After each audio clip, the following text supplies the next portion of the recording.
Welcome back to the channel, everyone. Today, I've got a massive story that's sending shockwaves through the global defense industry. We are talking about a historic milestone for South Korea. Late last month, in July 2026, they officially announced the successful development of the KF-21 Boramae fighter jet, specifically the Block 1 phase. This puts an end to over a decade of anticipation and hard work. Some of you might have seen that new 54-second promo video released by KAI, or Korea Aerospace Industries. That dark, dramatic reveal showing off the jet's aggressive lines, paired with a message highlighting 10 years of dedication. It was seriously hype and really captured the pride of the South Korean people. This announcement isn't just about building a single jet. The implications are huge. It elevates South Korea to become only the 8th country in the world capable of developing and producing a supersonic fighter jet using its own technology. It's a massive leap forward, and it's forcing global superpowers to view South Korea's defense industry in a whole new light. Even more exciting is that the Republic of Korea Air Force is gearing up to receive its very first operational KF-21 this September 2026. They literally just announced the completion, and boom, they're already handing it over to the military. It shows their production line is fully primed and running at full throttle. But the crazy part is, they aren't stopping there. While Block 1 is entering service, South Korea didn't even take a breather. They immediately pushed forward with Block 2 phase. This phase upgrades the jet with full ground attack capabilities. And here is what's blowing the military world's mind. The timeline for Block 2 development has been moved up by 15 months. That means we could see a fully combat-ready KF-21 Block 2 by 2027. This turbocharged development speed proves how confident they are in the foundational tech they built in Block 1. They know it's stable and ready for rapid upgrades. So, let's dive deep. What makes the Boramae tick, and why is it being called the most anticipated 4.5 generation fighter of our time? Looking at its exterior, you'd be forgiven from thinking it looks a lot like an F-22 Raptor or an F-35.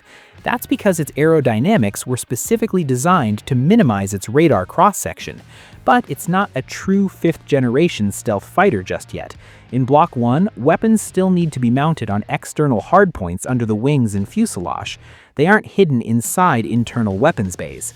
Carrying weapons externally makes it easier for enemy radar to spot compared to a true stealth jet. However, South Korea designed it with internal space reserved for a future upgrade to full 5th-generation status. It's a very forward-thinking and flexible design. The heart of the KF-21's lethality is its AESA radar, or Active Electronically Scanned Array. South Korea heavily invested in developing this domestically after the US previously refused to transfer the technology. Nailing this AESA radar is arguably one of the project's proudest achievements. It allows the jet to detect targets at long ranges, track multiple bogies simultaneously, and it's highly resistant to electronic jamming. It works in tandem with an infrared search and track system, or IRST, letting the KF-21 hunt enemy stealth fighters without broadcasting its own position via radar emissions. For power, they went with twin General Electric F414GE 400K turbofan engines. This is the same engine family used in the F/A-18 Super Hornet, guaranteeing solid thrust and proven reliability. To give you a clearer picture of this project's capabilities and costs, I've put together a breakdown of the key technical specs and estimated unit costs, comparing the KF-21 directly against a true 5th-generation fighter, the F-35A. Check out the table. Looking at these specs, when you put the KF-21 head-to-head with the F-35A, the Boramae definitely holds its own. It edges out the F-35A in top speed, hitting Mach 1.8 compared to Mach 1.6. It also benefits from the reliability of a twin-engine setup. And impressively, while the total payload is slightly lower, the KF-21's 7,700 kilogram capacity is right on the F-35A's heels. It can carry advanced European air-to-air missiles like the Meteor, along with a wide variety of precision ground attack munitions.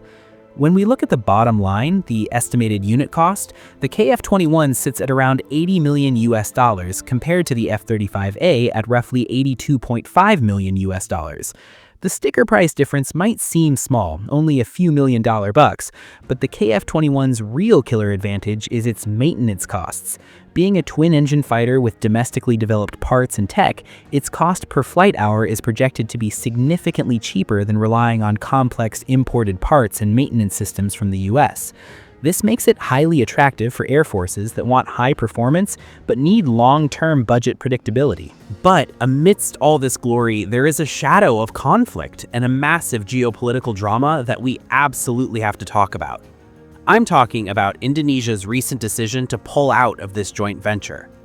Going back to the beginning, this project was known as KFX/IFX.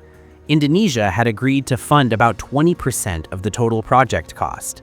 In exchange, they were promised tech transfers and the rights to manufacture the jet domestically. It seemed like a win-win. South Korea got a partner to share the massive financial burden, and Indonesia got to level up its own aerospace industry. However, Indonesia's financial contributions turned into a long-running saga. They consistently defaulted on payments, citing internal economic issues and claiming they weren't getting the level of tech transfer they were promised.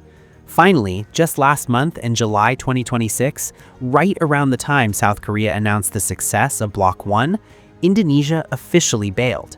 They announced they were ending their role as a joint development partner, stating they needed to redirect their budget toward buying off-the-shelf, ready-to-use fighter jets to counter rapidly escalating regional threats. The writing was on the wall. They're pivoting towards France's Dassault Rafale instead of waiting on the KF-21. Indonesia turning its back is undeniably a blow to South Korea.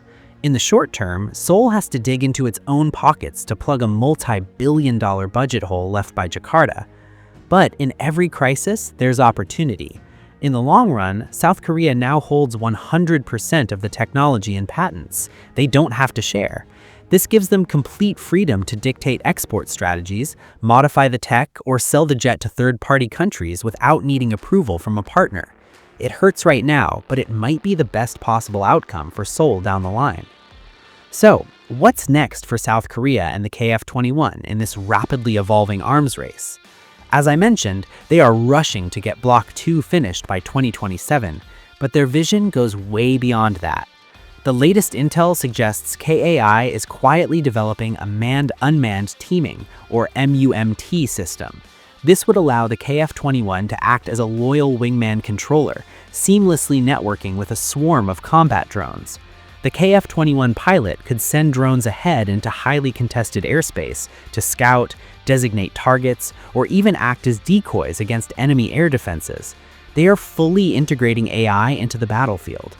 If South Korea pulls this off, it fundamentally transforms the KF-21, pushing it past the limits of a 4.5-gen fighter and turning it into one of the most formidable, futuristic combat platforms on the planet. The story of the KF-21 Boramae is so much more than just building a jet. It's a testament to persistence, a drive for self-reliance and national security, and some seriously intense geopolitical maneuvering.